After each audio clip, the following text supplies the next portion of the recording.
Xin chào tất cả các bạn và chúc tất cả các bạn có cùng đam mê một ngày tuyệt vời đẹp trời. Đây là một cái mô hình tiêu biểu trong phát triển kinh tế ở nông thôn trong khu vực của mình.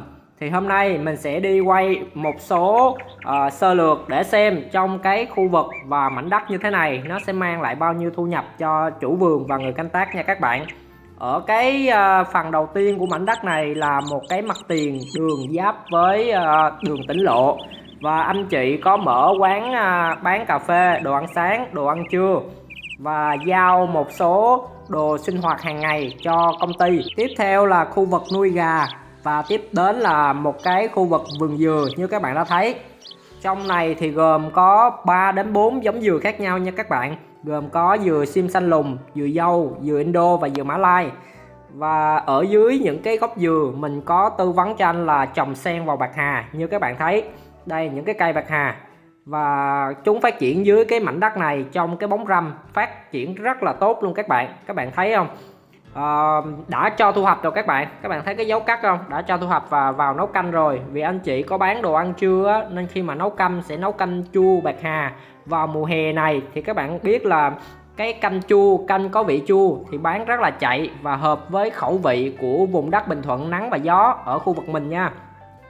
Các bạn thấy tuy nhiên thì cái sự phân bố ở mảnh vườn này nó không có đồng đều, và mình có tư vấn ảnh là ảnh nên dọn một số cái cây mà nó đã chết rồi các bạn, nó không phù hợp với cái điều kiện thổ nhưỡng này, nó chết thì anh nên dọn sạch đi và bắt đầu trồng một số loại cây khác.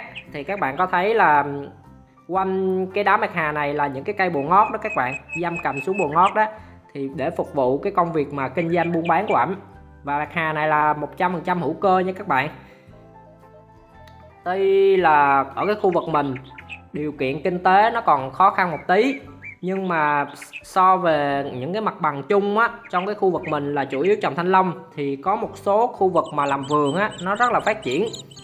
Anh chủ vườn thì lúc trước cũng đam mê trồng mai, và anh có lên chung với mình là trồng mai trong một xào đất 1.000 m² các bạn. Tuy nhiên thì mình có tư vấn và nói rõ cho ảnh là ở cái vùng đất này anh mà trồng tất cả những cái cây mà gọi là cây kiểng, cây cảnh thì nó rất khó là bán. Thứ hai á là khi mà không trồng dưới một cái ánh nắng á, những cái cây con nó sinh trưởng và phát triển rất là chậm. Vườn rau đay rất là tốt các bạn ha. Rau đay thì dùng để nấu canh cua đó, ăn nó có cái vị nhớt nhớt đó, rất là tốt cho xương khớp, sụn.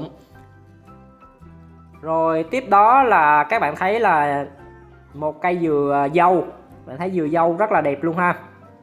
Thì những cái cây mai này ảnh trồng số lượng rất là ít, vài chục cây để phục vụ cái mùa Tết đó các bạn. Chủ yếu là trong cái gia đình và xung quanh hàng xóm thôi. Mình có tư vấn ảnh là dọn sơ đi, nhưng mà ảnh bảo là chưa có thời gian, và sắp tới ảnh sẽ có thời gian để dọn sạch cái mảnh vườn của ảnh, trông nó thông thoáng hơn. Và khi mà mình dọn sạch đó các bạn, mình ra ngoài mình làm việc, với lại mình có thể xen vào một số loại cây, giống như hiện tại là mình đang tư vấn cho ảnh là xen bạc hà vào. Và sắp tới cái khu vực vườn này mình sẽ nhận để thu mua nha các bạn. Dừa thì ảnh có cái đầu ra, với lại ảnh bán nước á, nên số lượng dừa ảnh tiêu thụ rất là nhiều, một ngày có thể lên tới 200 trái. Và ảnh cũng có bán đồ mà liên quan tới dừa nữa. Đây là hồ nuôi ốc bươu đen các bạn. Mùa này thì rong rêu nó bắt đầu phát triển nên cái nước nó chuyển qua màu xanh, và thức ăn chính của nó là một số loại rau củ quả mà ảnh buôn bán nó còn thừa các bạn, và lá mì. Thì trong khu vực này trồng rất là nhiều lá mì luôn. Các bạn thấy là cái lượng ốc bươu đen nè, đó giống như mình hay giới thiệu bên khu vực vườn của mình á, là có nuôi ốc bươu đen các bạn. Thì khu vực vườn này cũng nuôi một số ốc bươu đen, chủ yếu là để phục vụ ăn uống vào những cái ngày lễ hay Tết rồi các bạn. Các bạn thấy những cái con ốc bươu đen nó bu không? Đó là những con ốc bươu đen đó các bạn. Ở đây thì có thêm 2 chú chó nữa các bạn.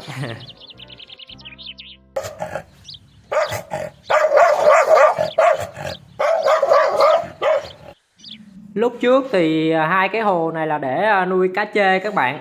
Nhưng mà một thời gian ảnh nuôi á, rồi loại cá trê vàng á nó lớn quá thì buôn bán không được, bán thì người ta lại sợ. Một con cá trê vàng nó lên tới khoảng 5 đến 6 kg các bạn. Ở cái hồ này thì Bây giờ là hiện tại cũng thả ốc bươu đen, nhưng mà số lượng nó ít hơn hồ bên kia, có thêm mấy ký chấm cỏ nữa, nhưng mà chắc chưa cho ăn á, không thấy chấm cỏ nó lên nó quẩy. Bạn thấy là ốc bươu đen nó rải rác không? Các bạn mà nuôi ốc bươu đen á thì ở cái khu vực hồ nào thì các bạn nên chọn giống ở gần cái khu vực mình, tại lúc đó con ốc á, nó thích nghi với cái điều kiện khí hậu và sinh trưởng ở cái nơi mà mình sống á, nó đỡ bị sốc nhiệt khi mà các bạn vận chuyển đường xa nha. Tới đây là khoảng 4 nguồn thu nhập rồi các bạn ha. Đầu tiên là quán cà phê, ăn sáng, rồi ăn trưa, sau tiếp là đến dừa, rồi ốc bươu đen, bạc hà. Tuy cái số lượng dừa hay là bạc hà hay là ốc nó không nhiều, nhưng ít ra nó cũng có một cái nguồn thu nhập thụ động để các bạn quay vòng ha. Về dừa thì nó cũng ít tốn công chăm sóc, bạc hà nó cũng ít tốn công chăm sóc, rồi ốc bươu đen cũng vậy, các bạn cho nó ăn thôi. Có thời gian sắp tới thì ảnh với mình hay nói chuyện á, ảnh dự định là nuôi thêm khoảng hơn 100 con gà để đẻ trứng đó các bạn, rào lại và thả dưới vườn dừa. Ở những cái khu vực nào mà ảnh không trồng bạc hà á, ảnh sẽ chọn ra khoảng 200 mét vuông để anh rào lại, anh nuôi 100 con gà đẻ trứng dưới gốc dừa. Đó cũng là một trong những cái dự định sắp tới của ảnh, và để tăng theo cái nguồn thu nhập. Thì nếu mà các bạn ở những cái vùng nông thôn, các bạn phát triển được cái kinh tế gia đình và hai vợ chồng, hoặc là các bạn có thêm 3 đến 4 nguồn thu nhập từ cái công việc hoặc là cái mảnh vườn hoặc là những cái công việc kinh doanh của các bạn, thì các bạn sẽ có cái khả năng mà tự do tài chính nó nhanh hơn nha. Thì ví dụ như là dừa đi, ở cái khu vực này khoảng 200 cây dừa thì bán lai rai, ảnh vừa bán vừa bỏ mối, và vào những dịp lễ Tết thì thu nhập nó cũng khá nè. Rồi ảnh trồng bạc hà, ảnh vừa bán ảnh vừa bỏ mối nè, thu nhập nó cũng khá nè. Rồi sáng sớm ảnh bán cà phê, rồi ảnh bán đồ ăn sáng, bán đồ ăn trưa, thì hai vợ chồng thu nhập cũng khá. Rồi ban tối thì bắt đầu là thời gian nghỉ ngơi, để ảnh bắt đầu ảnh lên thêm một kế hoạch nữa là nuôi gà.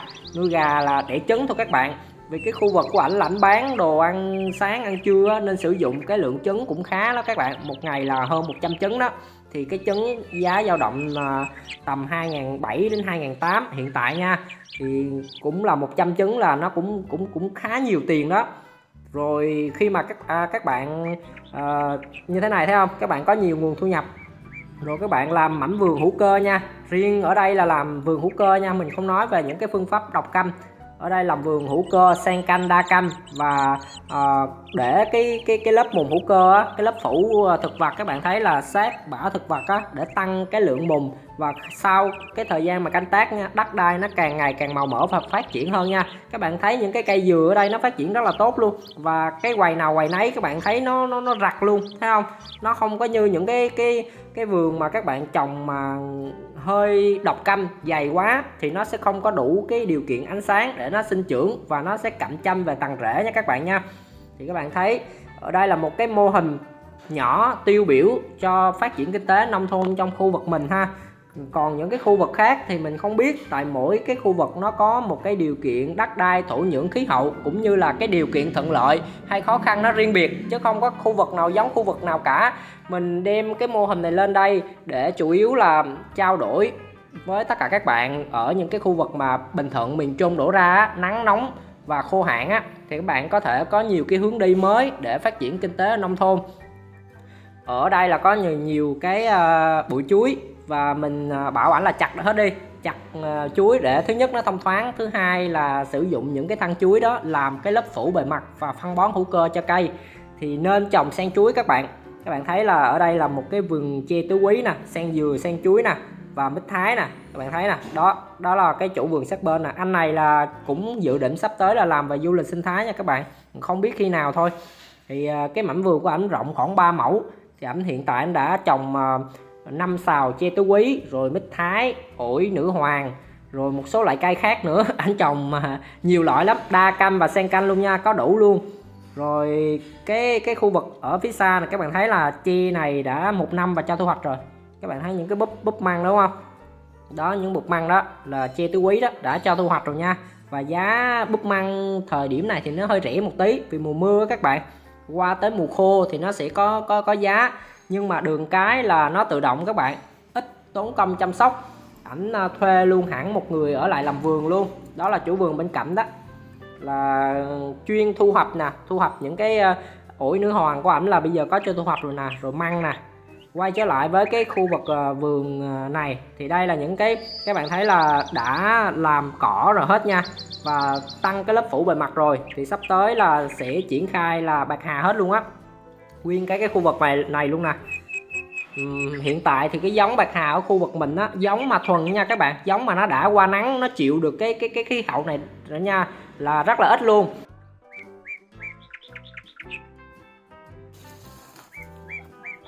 Công nhận đúng là hồi đợt mà anh Vũ đắp sớm là bữa nay vừa đã luôn á. Trời, bạc hà khu này anh trồng tốt ghê á, tốt hơn bên em nhiều. Đúng, với lại anh biết sao nó mát, cái dịu á. Mà thấy mấy cái cây ở ngoài nó không có phát. Cây ngoài nắng á. Dạ đúng rồi. Cây ngoài nắng nó không có phát. Ở đất Bình Thuận mình là buộc trồng là phải có bóng mát, chứ còn mà trồng ngoài nắng nó không sống nổi đâu. Ai cũng nói bạc hà dễ trồng mà em trồng đó 3 tháng nó có phát triển bao nhiêu đâu. Dạ có, mới qua vườn tre tứ quý đó tốt ghê chứ.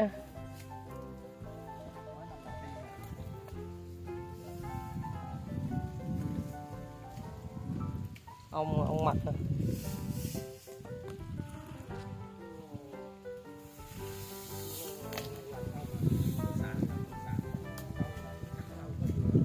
Cái đám này mà anh trồng sen bạc hà rồi rau chú cha thu nhập kinh khủng luôn á. Dừa này mà em thấy là tớp này là anh thấy một đống rồi đó. Dừa này thu nhập trái bự ghê ha, bự mà đẹp nữa. Dừa tơ có khác. Bên em đợt mà không khô hạn không cháy chết là bữa nay cũng cả 130 mấy cây dừa ít gì.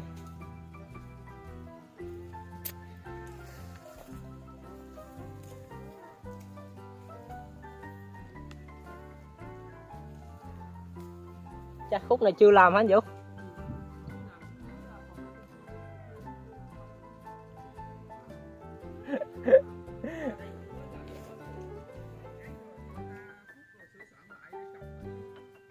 Sáng 3 giờ dậy bán cà phê, bán đồ ăn sáng, bán đồ ăn trưa, tới chiều mới làm đừng ít mà biểu.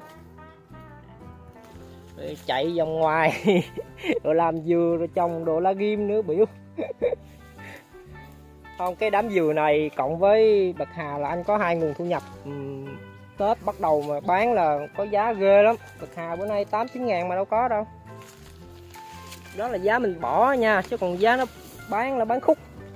Khúc 5 ngàn, 7 ngàn có một khúc rồi. Có một khúc là may nha, có hàng nha. Bình Thuận mình nóng quá, phải như mấy cái khu vực khác. Không, cái đám bạc hà của anh không là trồng dưới bóng dừa hay sao? Em có mấy cây trồng dưới bóng chuối cũng vậy á, nó phát triển tốt ghê lắm. Còn ở ngoài nắng là thua. Nắng người chịu không nổi, lấy đâu mà cái cây nó phát triển được. Mình tạm dừng ở đây nha. Chúc tất cả các bạn luôn vui vẻ và nhiều sức khỏe. Chào và hẹn gặp lại tất cả các bạn trong nội dung tiếp theo.